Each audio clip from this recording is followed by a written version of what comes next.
So, good morning once again, and we are going to say about farming types and system. So, many of you aware of about things in our agronomy course also.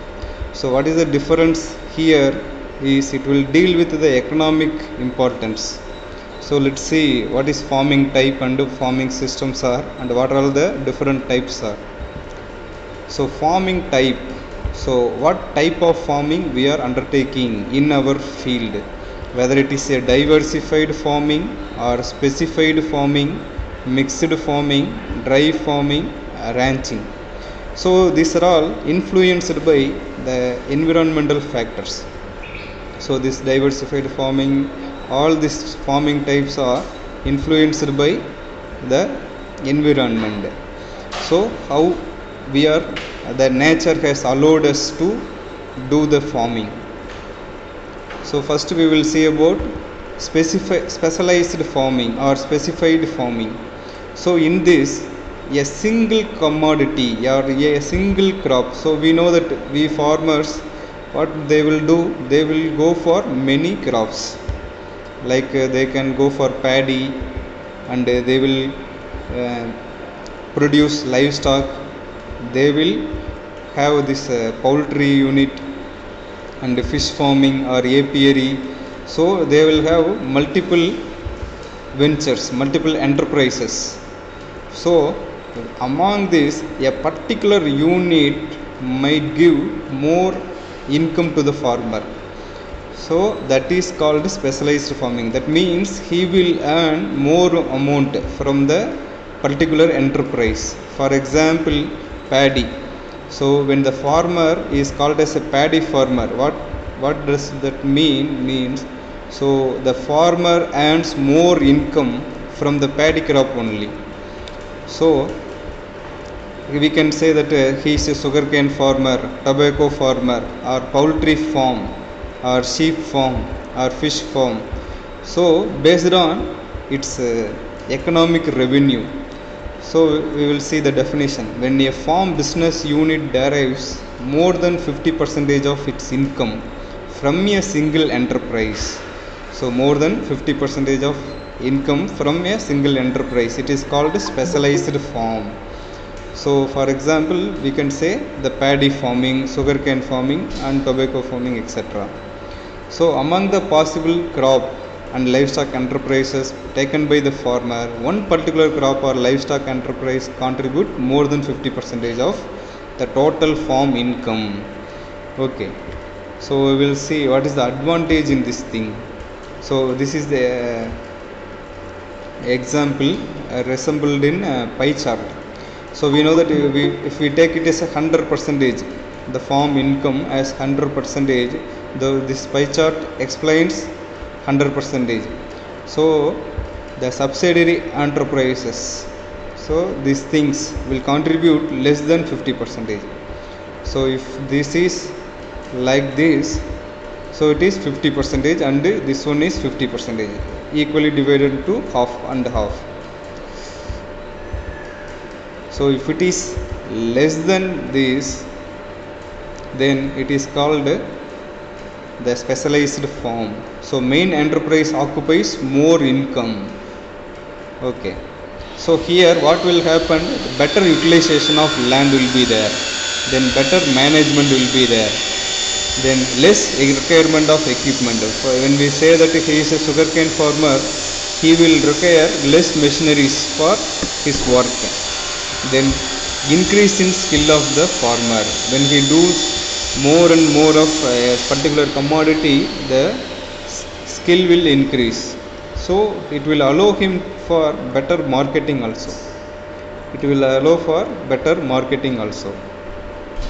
So when the crop is uniform, he can go for a particular market only. He need not go for many enterprises. Then there are disadvantages also. If the chance of failure of crop is high.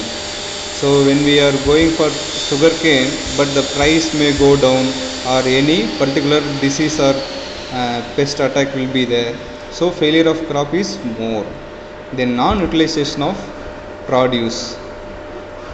So the produce will not be fully utilized, there will be losses. Then it affects the soil health. When we go for paddy, so the soil health will be affected. Then diversified farming.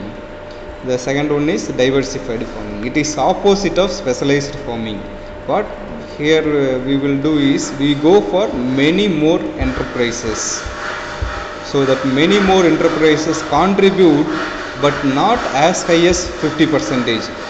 So it will be less than 50%. For example, this poultry 15%, dairy unit 15%, vegetable farming 20%, sheep rearing 20%.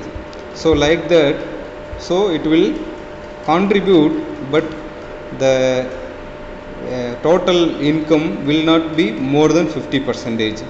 So this contribution will be, individual contribution will not exceed 50%.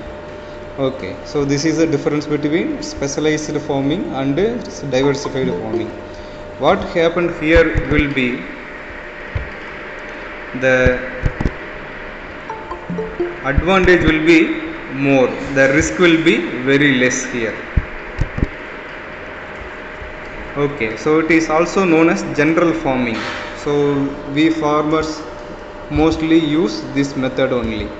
So in delta region only they go for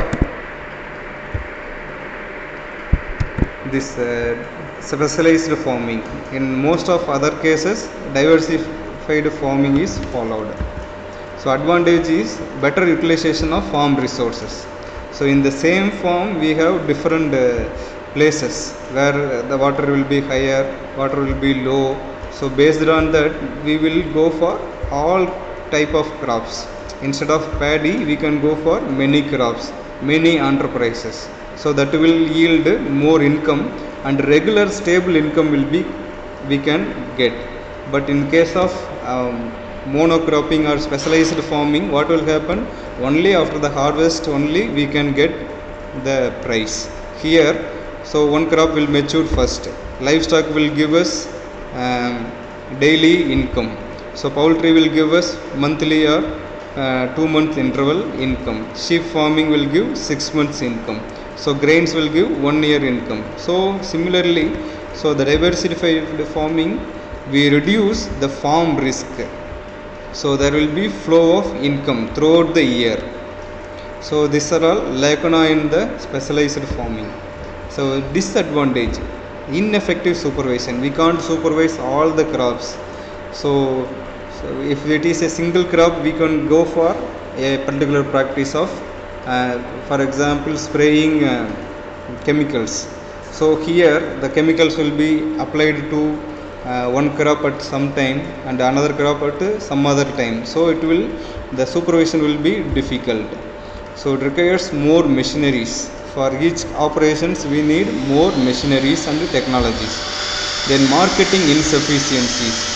Sometimes the markets may not be there for our commodity. Then the third one is mixed farming.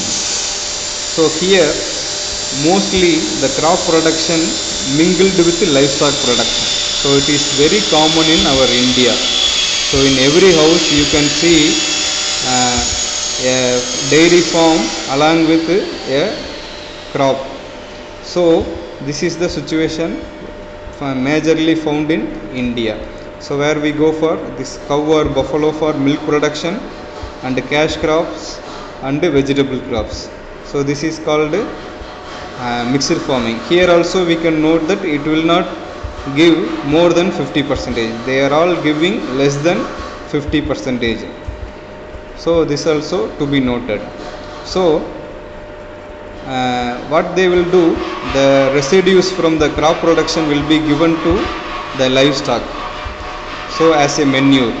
From the livestock, the farmyard manure will given as the crop production residues like straw will be given to livestock for feeding, and the manure will be given for crop production. So it will be complemented each other enterprises. Then The another one is dry farming.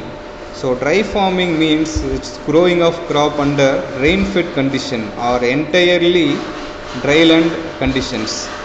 So here are different types are there: dry farming, dry land farming and rain-fed farming. We have to know, as an agriculturalist, we have to know the differences. Dry farming means growing of crops where the annual rainfall is less than 750 mm. So annual rainfall will be less than 750 mm. So in dry land farming, the annual rainfall will be more than 750 mm.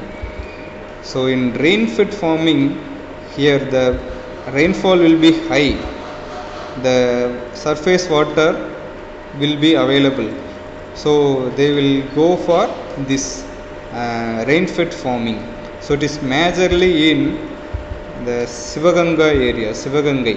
So it is in South Tamil Nadu. So what they will do, Sivagangai, Ramnad, they will go for this rain-fed farming. The rainfall will be higher, so they will go for rain-fed farming. Before start of the monsoon, what they will do, they will plow their land, they will be ready with the seeds. When the rain came, what they will do, they will plow the land. After they will sow the seeds. In paddy also they will go for direct seed. So after that, what they will do, they will do the all this management practices, but the cost will be very less in this situation because the management will not be much. So this also followed in Tamil Nadu. So in Tamil Nadu we have 6 different climate zones, agroclimatic zones. So on this, some areas follow these 3 type of farming. Then ranching. So ranching is a term that is used for the grazing land. So we used to graze our livestock on a public pasture land, that is called ranching. So in this land we can't go for cultivation. What we can do is we can go for silviculture along our agroforestry, etc. So these are all the types of farming that can be done by our farmer. Okay, so we have seen about this specified farming where one single crop will contribute more than 50%, and diversified farming where most of the crops will give less than 50%. Then mixed farming we have seen, dry farming and ranching. Now we will move to the system of farming. So before that, we have to know that what are the factors influence the type of farming. So physical factors like climate.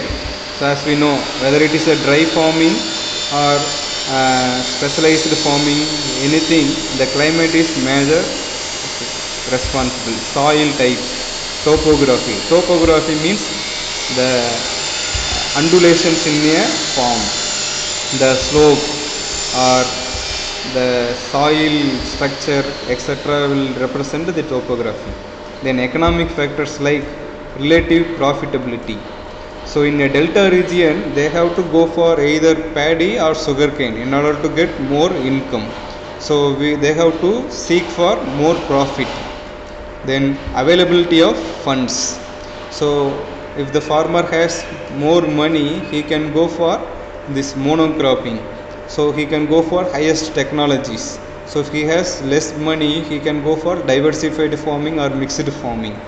Then availability of inputs with him. Then personal choices. These are all the factors responsible for the types of farming. So we will see about farming system. This system means how the farmer is operating. So what basis he is, what the method he is using. So that one is how he is doing. This one is what is the method he is employing, the system. What is the system of application. So that will be dealt here. So here the first one is peasant farming or individual farming, where the individual farmer will be the decision maker. So individual farmer will do the farm. Then capitalistic farm. So we know that capitalistic means the highly money consuming people, so they will have more money, so what they will do, like that it will be dealt. Then socialistic farming or collective farming, so it will be collective, so we will see one by one in the later slides. Then state farming, where the government will take care of the farming. Then cooperative farm, so it is organized by farmers itself, so we will see one by one. The first one is peasant farming. So here the individual farmer is the owner, manager and organizer of the farm. So the sole responsible person is the farmer. He is totally independent in his decision since he is the owner. So he will know when to sow, how to sow, and he employs the technologies, whether he can go for tractor plowing or he can go for this country plow, etc. Everything will be decided by the farmer, where he can market his product, where he can buy his inputs, etc. Then the most commonly followed form of farm business organization is peasant farming only. So all around the world, most possible commonly used business. Okay. Then we will say about capitalistic farm. The one disadvantage in peasant farming is he will not use the latest technologies. He will use only the technology that is known to him. So that is the one disadvantage. The resources will also be limited with his farm. So in capitalistic farming, they are large and owned by capitalists. When we see the foreign countries example, popular as UK, USA, Canada, the farm size will be minimum 100 acre or 50 acres. So they can go for this capitalistic farming. That means they can go for improved technologies. So this and all not available in our country. So this capitalistic farming that has plentiful resources and uses latest technologies available. So it is popular in UK, USA, Canada. Then state farming, the third one is state farming. So here the farms are owned and managed by the state. State means our government. So it is equipped with the latest machinery, equipments, and employs scientific method of cultivation. So we have our example, this Kallar. So it is near our Metupalayam. So we have our government horticultural farm. So similarly, there will be government agricultural farm for producing seeds. So these are all the crops grown. So here they will use the scientific method of cultivation. So how they are using. So farmer will not use scientific method, capitalistic will use commercial method, but in state farming they will use scientific methods. Okay. Then collective farming. So collective farming, where the farming families will pool their resources. They will combine their resources like land, livestock, machinery, etc. and undertake to work together under a management committee elected by them. So they will pool their resources and they will work together for their benefit. So it is mostly common in Russia and China. So it has another name also, socialistic farming. So it is socialistic. Socialism is, we know that socialism is followed in Russia and China. So similarly, this farming also done in Russia and China, where the production plan will be given by the government and the farm have to sell a particular portion to the government. For that, incentives will be provided. So the government will tell you what crop you have to grow. So what are the pesticide you have to use, what are the fertilizers you have to use, what are the seed variety you have to use. Everything will be given by the state and you have to give the government back the output. Okay, for that incentive will be provided. So it is based on the socialism principle. So here we can see, so the government will uh, allow the farmers in a local area to work together. So all will pool their land, all will use their machineries, so in order to get a particular crop. So all they are producing paddy crop only. So this paddy crop, so fully managed by government, so the portion will be given to the government, the incentive will be given to every one of the persons. So that is called collective farming. Then cooperative farming, so it is very major farming type, so that is commonly in nowadays. So cooperative farming means, so it is voluntary association of farmers. What they will do, 10 or 20 farmers will voluntarily join together and they will work for their benefit. So it is not forced by the government. The only difference between cooperative farming and collective farming is the government intervention. Here the government will not say you have to go for this crop like that. So this 10 or 20 farmers will join together voluntarily. It is not compulsory also. They will voluntarily join together for their own benefit.